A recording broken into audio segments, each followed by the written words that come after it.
I did go to Zambia, though. Fantastic place, Zambia. Went there, visited the place, had a good time. While I was there, I had a chaperone who really made my trip. His name was Ali Nani, a sweet guy. And his job was to get me accustomed to the Zambian culture, you know. And every day he would give me a new piece of information, some more interesting than others. Like one day he looks at me and he goes, Trevor, you know Zambia is a very, very conservative nation, huh? I said, oh, okay, Ali. He says, yeah. So please, stay away from profanity. I said, oh, okay, I can do that, you know. And I assumed he meant swearing, right? But I didn't say anything because I wasn't sure if he meant a person or swearing. I wasn't like, no, because in Zambia, people have names like profanity. So that's how I laughed when I met Screwdriver, eh? That's the same way I laughed. Yeah, because you see, in South Africa, we have African names you can translate, like happiness, blessing, hope, those kinds of names, right? But then in Zambia, people give their names, like their children, they give their children names of everyday English words, anything. So like table, chair, car, house.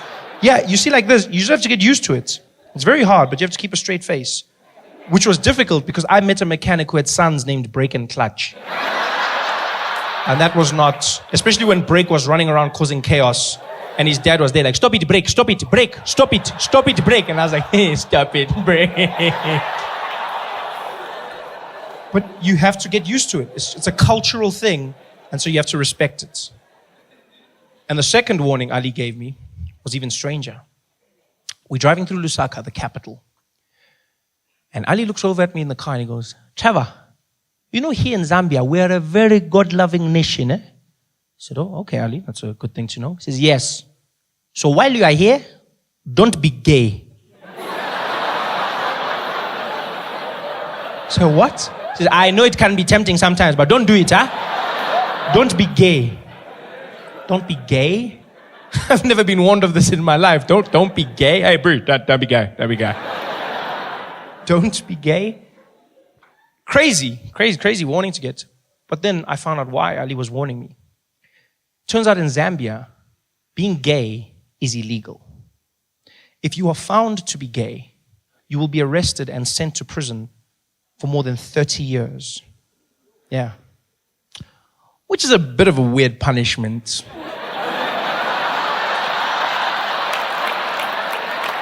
When you think about it. I mean, I'm not saying gay guys would enjoy prison. I'm just saying if I was gay, that's not the worst thing you could do to me. You'd be like, you're going to jail. I'd be like, oh no.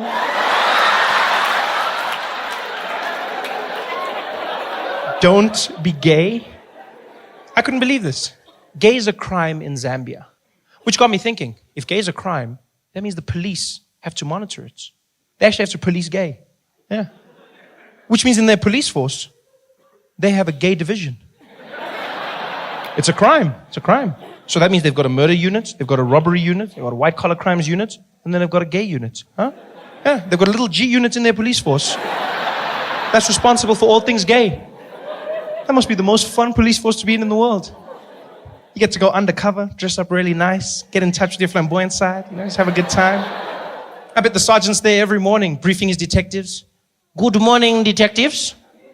Welcome, everybody. Today we will be launching a sting operation. We have just been informed of a fashion show that will be taking place.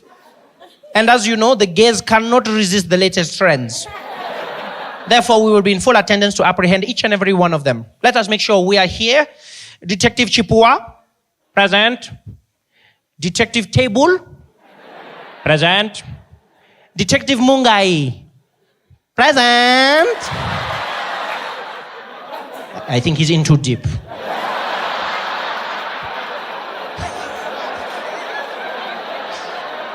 How do you police gay? Do they stop you if you look suspiciously gay in the streets? You know? I mean, gay doesn't have a look, but maybe you've just got a bounce about you. Maybe you just have like a bit of pizzazz. Maybe, you know, do the police pull up there and it's like, woo! You over there! What is the purpose of that flamboyant scarf? Put your hands up! Turn around! Don't tempt me! Don't tempt me! You are going to jail. How do you police gay? Do they have roadblocks, like for drunk driving? Do they have gay roadblocks? They're just stopping people in their car. Good evening, officer. Good evening, sir. License, please. Thank you very much. Mr. Stylish, huh? Tell me, sir, have you been gay this evening? What? Oh, no. I have not been gay. No. In fact, I don't gay at all. I see. Not even one or two? No. No gays for me. Okay. Then tell me, sir, what is that I can smell on your breath? Is that balls? No. I don't even eat chutney. No. So you are not gay? No, not gay at all. Then, sir, can you please blow into this?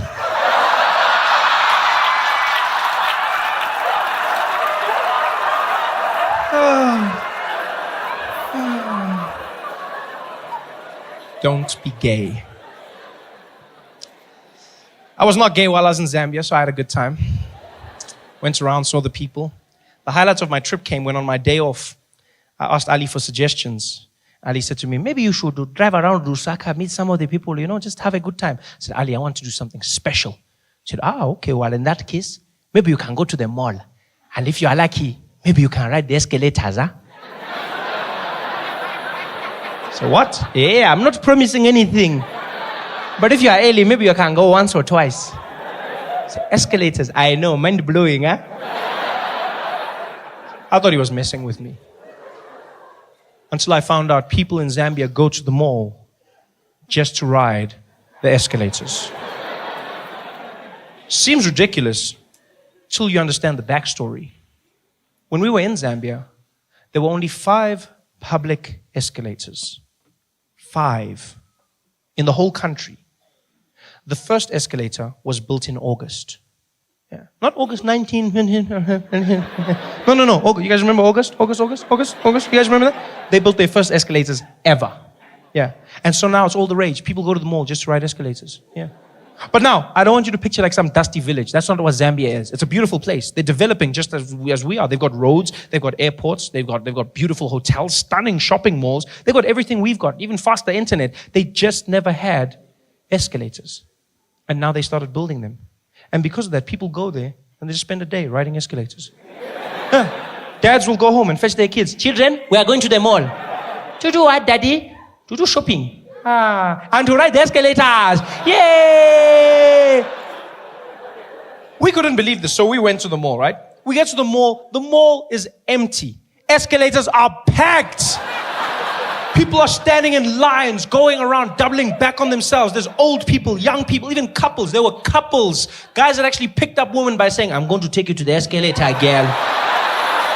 Ooh, you're so fancy, eh?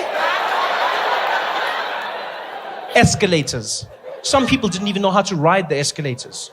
Kids were easy. They just jumped on. Old people would panic. There was one guy who got on the escalator and was going up. And I guess to compensate for something in his mind, as it went up, he started leaning. He fell down. He was hurt so badly. Oh, it was fantastic to watch. We spent like 3 hours doing this, just watching people riding escalators. And you know what? Our patience paid off. Because in hour 3, the most fantastic thing happened. A school brought a class of children to the mall. And their excursion was just to ride the escalators. It was magic. 30 kids, about 5 years old, cutest things, wearing their little black and white uniforms. And they're standing there together holding hands. And they were so excited, so they're shining, not from excitement, that Vaseline.